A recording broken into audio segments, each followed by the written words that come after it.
তোমরা সবাই হচ্ছে পর্যায় সারণী পড়ো, আর পর্যায় সারণীর শ্রেণী বললেই তোমরা ভয় পেয়ে যাও যে শ্রেণীর নাম কিভাবে মনে রাখবি। 1 নম্বর শ্রেণীর নাম তোমরা সবাই মনে রাখতে পারবে। সবাই মনে রাখো, हाल ही में Soviet potassium रूबीते C6H4।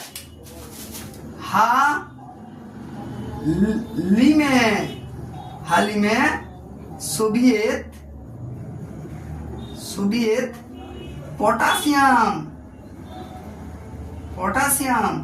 रूबीते C6H4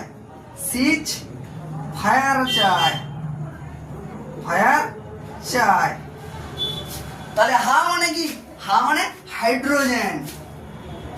hydrogen, লিনে মানে লিথিয়াম, সোভিয়েত মানে সোডিয়াম, পটাশিয়াম মানে পটাশিয়াম, রুবিতে মানে রুবিডিয়াম, সিজ মানে সিজিয়াম, আর ফেয়ারচা মানে ফ্রান্সিয়াম। তাহলে হলো না এখনই hydrogen, lithium, sodium, potassium, rubidium, caesium আর ফ্রান্সিয়াম। তাহলে 1 সেকেন্ডে কি পুরো 1 নম্বর শ্রেণীর নামকরণ করে দিলাম। ঠিক আছে, যদি এই চ্যানেলটিকে ভালো লাগে তাহলে লাইক, সাবস্ক্রাইব আর শেয়ার করতেই থাকো। ঠিক আছে।